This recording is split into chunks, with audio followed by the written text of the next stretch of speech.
तत्सम शब्दों की बहुलता।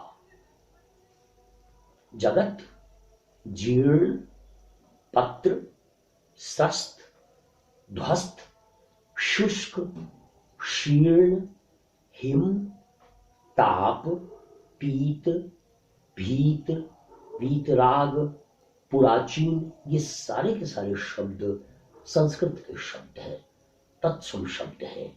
अगर इस कविता का शब्दों का स्टैटिस्टिक्स अगर हम प्रस्तुत करें तो हम कह सकते हैं कि इस पहले अवतरण में कवि ने लगभग 95% जिन शब्दों का प्रयोग किया है वे सब संस्कृत के शब्द हैं, अर्थात तत्सम शब्द है। महाकवि पंत को तत्सम शब्द अत्यंत प्रिय है। उनकी अन्य कविताओं में भी तत्सम शब्दों की छटा हमने देखी थी। तुक की योजना भी हम देख रहे हैं। जीर्ण पत्र, शुष्क शीर्ण, मधुबात भीत, जड़ पुराचीन, संबोधन शैली है। पेड़ों के सूखे हुए पत्तों को संबोधित करते हुए कवि पंत कहते हैं। साथ साथ अगर पारंपरिक शब्दावली में हम कहें तो कविता में मानवीकरण अलंकार भी है, जिसे अंग्रेजी में पर्सोनिफिकेशन कहा जाता है। सूखे हुए पत्तों को मानवीकृत कर रहे हैं कवि पंत अपनी कल्पना के माध्यम से। पंक्ति का अर्थ देखें। द्रुत झड़ जगत के जीर्ण पत्र, हे स्रस्त ध्वस्त, हे शुष्क शीर्ण। पत्र कहते हैं पत्ता को, और पत्ता के लिए जो विशेषणों का प्रयोग किया है, बहुत सारे विशेषण हैं उस पेड़ों के उन सूखे हुए पत्तों के लिए। देखिए क्या क्या है, बहुत ही रोमांचक है उन विशेषणों का अध्ययन। द्रुत झरो जगत के जीर्ण पत्र, पेड़ों के वो जो पत्ते हैं वो वे क्या हैं, जीर्ण हो चुके हैं। हे स्रस्त ध्वस्त, वे स्रस्त हो चुके हैं, ध्वस्त हो चुके हैं। हे शुष्क शीर्ण, वे शुष्क हैं, शीर्ण हैं।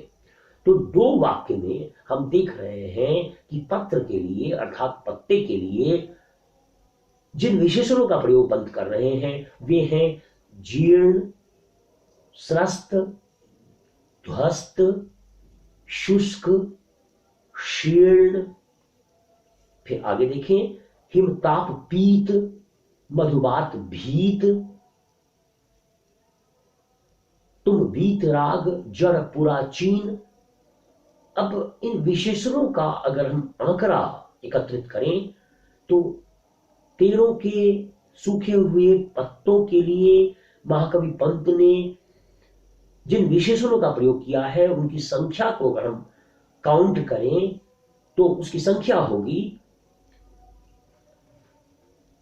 जीर्ण, स्रस्त, ध्वस्त, शुष्क, शीर्ण, पीत, भीत,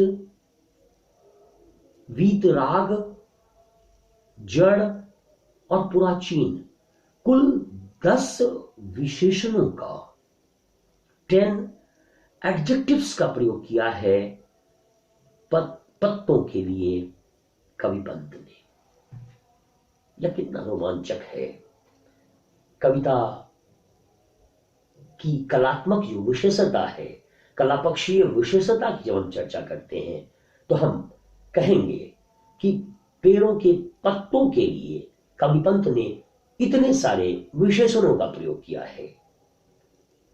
तत्सम बहुलता है वह भी हमने पूर्व में देख लिया है। वाचन फिर से। दुर्ध झरो जगत के जीर्ण पत्र, हे स्रस्त ध्वस्त, हे शुष्क शीर्ण, हिमताप पीत, मधुवात भीत, तुम वीतराग, जड़ पुराचीन। जगत के जीर्ण पत्तों, सूखे हुए पत्तों, तुम द्रुत गति से, क्षिप्र गति से झड़ जाओ, पेड़ों से पृथक हो जाओ, अलग हो जाओ। अब तुम्हारी प्रासंगिकता, अब तुम्हारा महत्व, अब तुम्हारी जरूरत इस नए युग को नहीं है।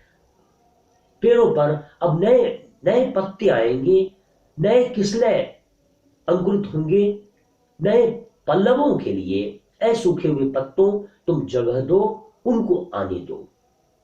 द्रुत झरो जगत के जीर्ण पत्र, हे स्रस्त ध्वस्त, हे शुष्क शीर्ण, हिमताप पीत, ये पत्ते पीले पड़ चुके हैं, पीत अर्थात पीले पड़ चुके हैं सूख कर।